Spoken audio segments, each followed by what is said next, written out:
The last Mi Pad 4 was introduced back in June of 2018. That's more than 3 years ago, and now the company returns with the new Xiaomi Pad 5.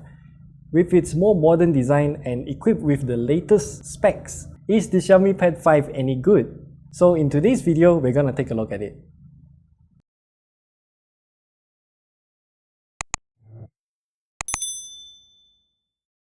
So we'll start off with the design of this tablet, and overall the Xiaomi Pad 5 has a pretty nice looking design overall. It's very thin, but the shimmery back might not be everyone's preference, but it is available in multiple different color choices that you can choose from. And this tablet only has two different buttons. Number one is the power button at the top here, and then at the side here is where the volume rocker is found. And looking around the tablet, you also get 4 different speakers, 2 on each side, for a really good listening experience overall, but there is no card slot. So microSD card expandability is just not present here. Now moving on to the display, this is actually an 11-inch IPS LCD screen with refresh rate of up to 120Hz with a resolution of 2560 by 1600. That's pretty good in terms of the screen specs, and overall this screen also looks pretty good. The bezels are adequately sized so that I can hold the tablet like this without accidentally touching the screen, which is again practical. Moving on to the more exciting parts about this tablet is of course the performance side of things, because the Xiaomi Pad 5 comes equipped with the Snapdragon 860 chipset with 8GB of RAM and also 128GB of storage. And because the Xiaomi Pad 5 is so much bigger than a phone in terms of its surface area, this tablet isn't constrained in terms of its thermals. And from our gaming test, we found out that the Xiaomi Pad 5 can run Genshin Impact at highest graphical settings with at least about 40-ish FPS at around only 40 degrees Celsius. It's just that I hope games like Genshin Impact will support controller for Android so that this tablet is actually a feasible gaming tablet. Moving on to the software experience. Oh dear MIUI, it's still the same in terms of user experience like any other phones. It's just bigger now since it's a tablet. But there are a few more inconsistencies in MIUI for tablet.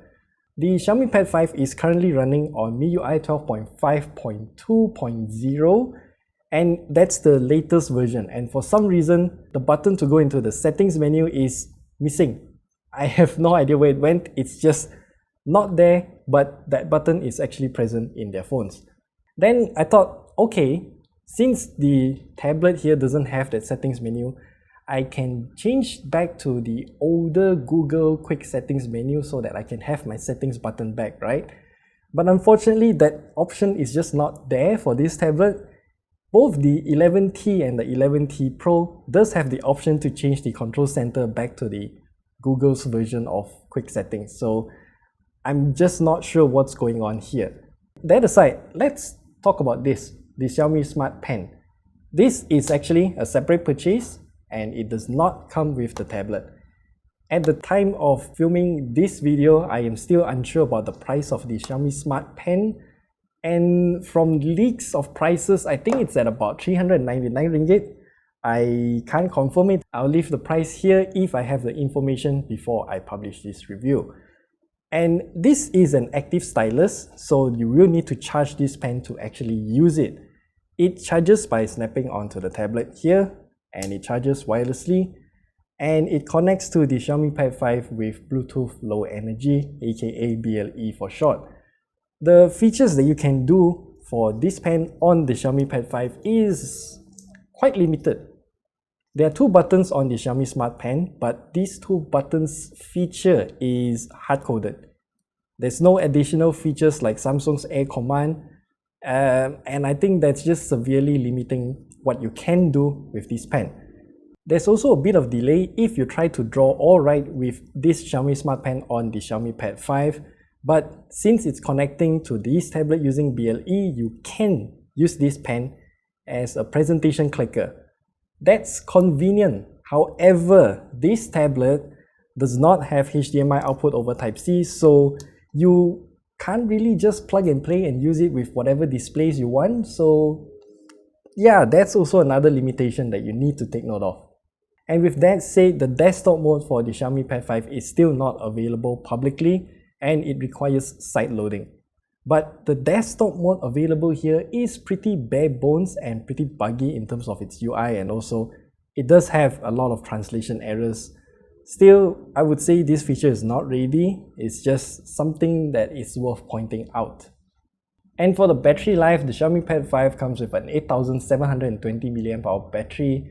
It lasts for quite a long time in our battery life test as well, and it can definitely last you throughout one whole day of usage, and I'm okay with it. As for the charging time, I was surprised, and I think the charger that came in the box for our unit in particular is faulty. So our watt meter reported 20.5 watts of output from the original charger, but for some reason, I left it plugged in for 8 hours and it can only reach to 99% of battery life. I gave up waiting for it to jump to 100%, so I just unplugged it. Then I continued using the tablet. No problems there. But the next time I charged, I switched back to our 100 watts Ugreen gun charger. And that took about 2.5 hours to charge from 15 to 100%. So yeah, I'm not sure what's going on with the stock charger here. And finally, for the price, the Xiaomi Pad 5 is starting at 1,399 ringgit for this tablet alone, which I think is a pretty good option if you just want to play games, watch movies, or yeah, just do some very basic things on this tablet here. But if you want to use a stylus on this tablet to draw or whatever you want to do with a stylus, then I would suggest you to buy some other tablets instead. Because going on by the leaked prices, the Xiaomi Smart Pen is very expensive, yet it's disappointing in terms of features available. So I think it's just not worth buying this pen at all. So if you want to buy a tablet that has a stylus support, then maybe I would suggest you to buy the Samsung Galaxy Tab S7 FE instead, because going by the price of this tablet plus this pen, you will just have to add just a little bit more to get the Tab S7 FE, which does have a much better pen experience. Or perhaps you can also consider getting the Apple iPad 9th Gen plus the Apple Pencil, which also goes about the same price of under 2,000 ringgit as well. So yeah, that's it. The Xiaomi Pad 5's review. If you just want to play games, watch movies, it's pretty okay. If you want to do more than that, then maybe consider some other tablets. So that's all we want to share with you about the Xiaomi Pad 5 plus the Xiaomi Smart Pen review. If you have any questions, leave them down in the comment section below. And we'll also have a comparison video between this tablet and the Samsung Galaxy Tab S7 FE coming soon. So stay subscribed for that, and we'll see you there. Goodbye.